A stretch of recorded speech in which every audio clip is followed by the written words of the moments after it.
In today's video, we will discuss about Bode plot.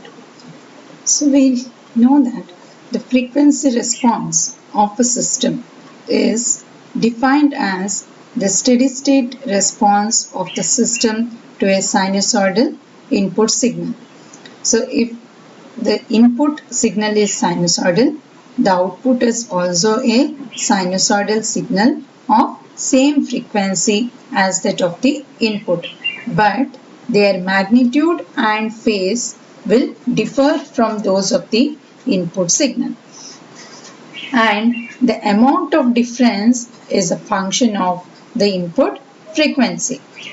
So the transfer function, which describes the steady state behavior of the system, is obtained by replacing Es by j omega. So the transfer function will then become a function of complex variable j omega, which will have both magnitude as well as phase angle. So this magnitude and phase angle can be graphically plotted. So the types of plots used for frequency response analysis is Bode plot, polar plot, Nyquist plot, M&N circles, Nicholas plot. So we will discuss here regarding Bode plot.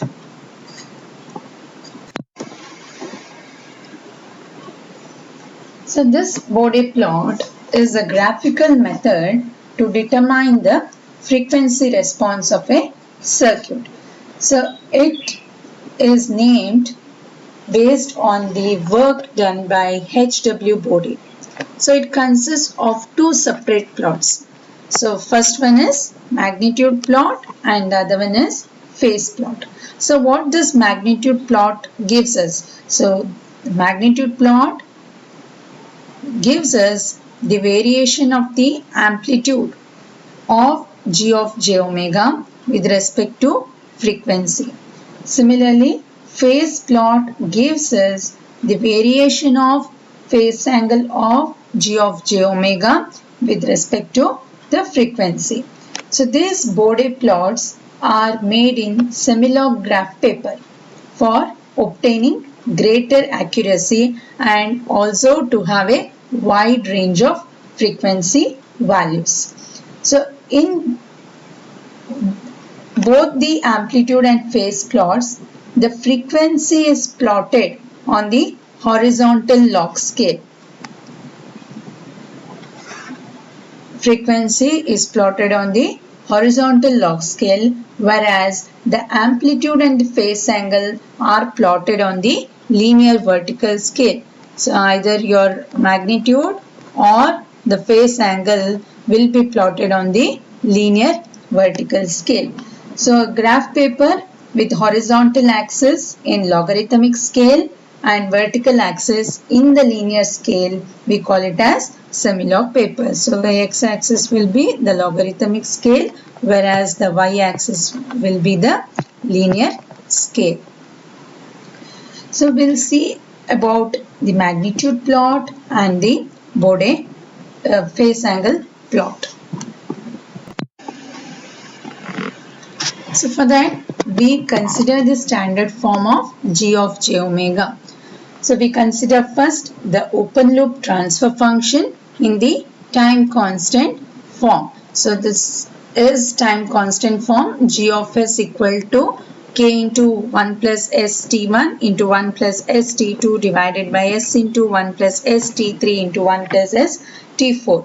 So in order to obtain the magnitude as well as phase angle of this particular open loop transfer function, we need to replace Es by j omega. So on replacing S by j omega, this is what we are going to get. So we have to consider the magnitude and phase angle of this particular transfer function.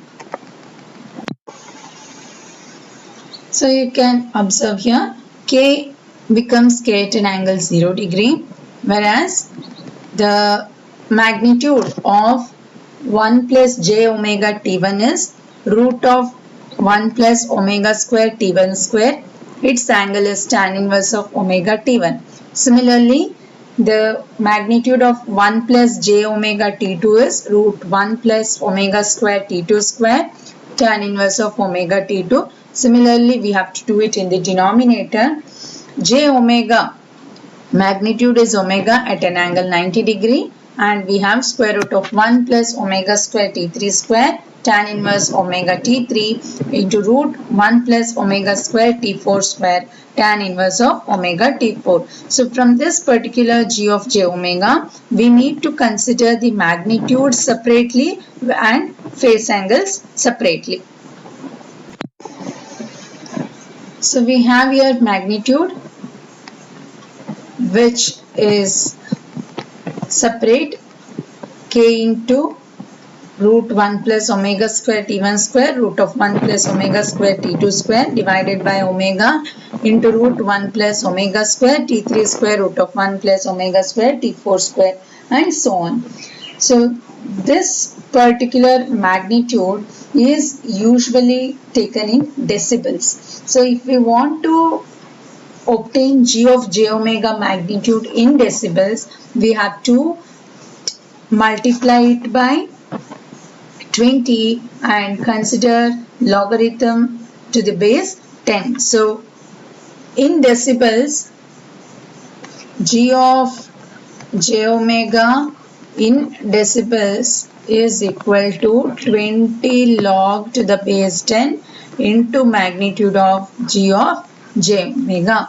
This is how we plot the magnitude versus phase angle. So Bode magnitude plot is the plot of the logarithm of the magnitude of a sinusoidal transfer function g of j omega versus log omega, where omega is the radian frequency.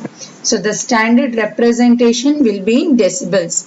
So if x-axis is omega, then our y-axis will be magnitude of g of j omega in decibels. This is the Bode magnitude plot. Next, we will consider only the angles of g of j omega. So angle of k is 0 degree, then tan inverse of omega t1, tan inverse of omega t2, all the denominator terms taken up becomes negative. So plus 90 degree becomes minus. Similarly, minus tan inverse omega t3 minus tan inverse omega t4. So this particular phase angle plotted in the linear scale and the frequency taken along the horizontal scale. This is angle of j omega. This gives us the phase angle plot. So Bode plot comprises two plots. One is magnitude plot and the other one is phase angle plot.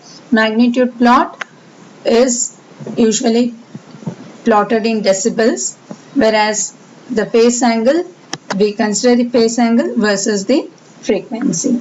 This is how we plot the Bode magnitude plot and the Bode phase angle plot. Next is the basic factors which we need to consider for g of j omega. So the basic factors of a transfer function g of j omega is always the first one, we have a constant gain which is k. The second one is the integral factor, wherein we can consider a pole at the origin, that means a single pole at the origin or multiple poles at the origin. Similarly, a derivative factor, wherein we have derivative factor is nothing but we have a zero at the origin or we have multiple zeros at the origin. Next thing is first order factor in the denominator. In the sense, in the denominator, if this is the transfer function, we have in the denominator is plus 1. Okay. So now our s is equal to minus 1. So it is a pole on the real axis. This is nothing but a pole on the real axis, negative side. So first order factor in the denominator is a pole on the real axis. Similarly, first order factor in the numerator, say we have, suppose here s is equal to plus 3, that means we have a 0 at s is equal to minus 3. So this is the first order factor in the numerator is 0 on the real axis. Then we have a quadratic factor in the denominator. That means say we have in the denominator we have s square plus 4s plus 25 of that kind. Then it comes to we have a quadratic term, so quadratic factor in the denominator. Similarly, we can even have a quadratic factor in the numerator. This is just an example.